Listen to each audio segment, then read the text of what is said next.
The fear of failure can paralyze anyone. But what if your greatest fear could become your greatest strength?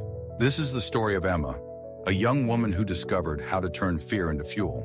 Emma was 26, a barista at a cozy coffee shop in a small New England village. Each morning she served lattes with a warm smile, but inside her heart pounded with doubt.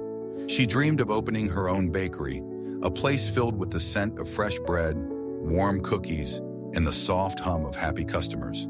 Yet every time she thought about taking the leap, a voice whispered, "What if you fail?" The fear was relentless, chaining her to the familiar rhythm of steaming milk, wiping counters, and refilling sugar jars.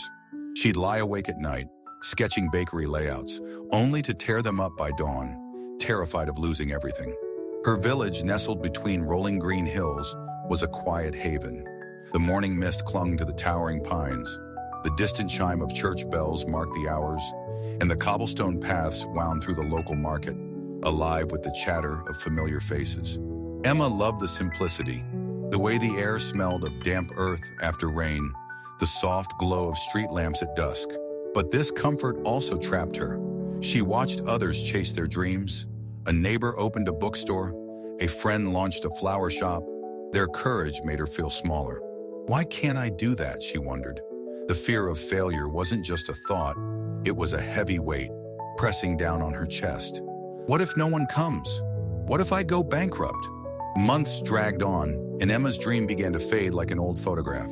She poured herself into her coffee shop job, hoping busyness would silence the ache. But it didn't. Regulars noticed her distracted gaze, her smiles strained. One chilly evening, after a grueling shift, she spilled an entire tray of ceramic mugs. The crash echoed through the shop, silencing conversations. Her manager sighed heavily, and Emma's cheeks burned with shame. She apologized, cleaned the mess, but the sting of inadequacy lingered. Was this her life? Forever stuck, serving coffee, watching others live boldly? But here's what she didn't know. A single moment can change everything. The breaking point came on a rainy afternoon, the kind where the sky seemed to mirror her mood. Emma sat alone in the shop's cramped back room, staring at her latest sketch.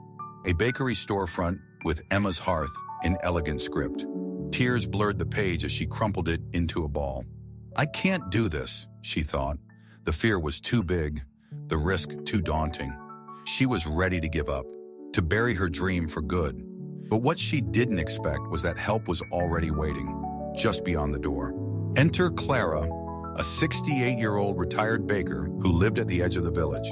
With silver hair tied in a loose bun and eyes that sparkled with quiet wisdom, Clara carried a warmth that filled any room. Decades ago, she'd owned a bakery in town, famous for cinnamon rolls that drew crowds from miles away.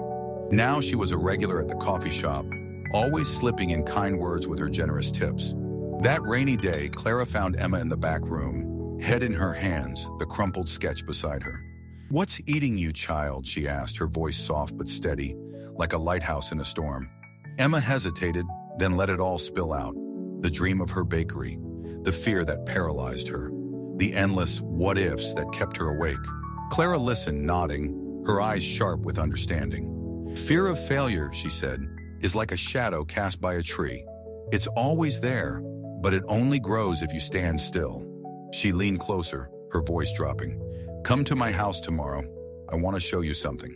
The next morning, Emma arrived at Clara's cottage, where the air smelled of vanilla, yeast, and possibility. The kitchen was a sanctuary, with sunlight streaming through lace curtains, casting patterns on a worn wooden table. On it lay Clara's old recipe book, its pages yellowed from years of use. Clara didn't lecture or offer empty advice. Instead, she handed Emma a flour-dusted apron. "We're going to bake," she said, "but there's one rule. You can't stop, even if it goes wrong." Emma, confused but curious, agreed. Clara gave her a task: make a simple loaf of bread, following the recipe exactly. No overthinking, just action. Emma's hands trembled as she measured flour and water.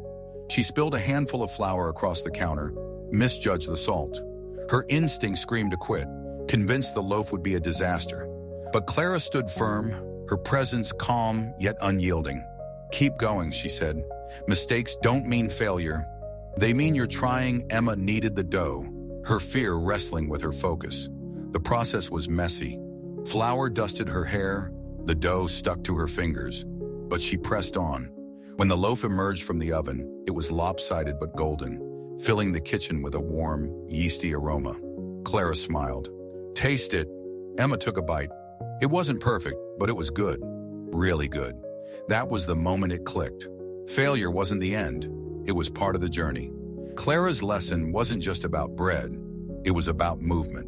"Every great baker burns a loaf," Clara said, her voice steady, "but they don't stop baking. Take one step, then another. The fear shrinks when you move." She gave Emma a challenge. Bake something new every day for 30 days, no matter the outcome. Share it with others, flaws and all. "The world doesn't need perfection," Clara added. "It needs your courage." Emma embraced the task.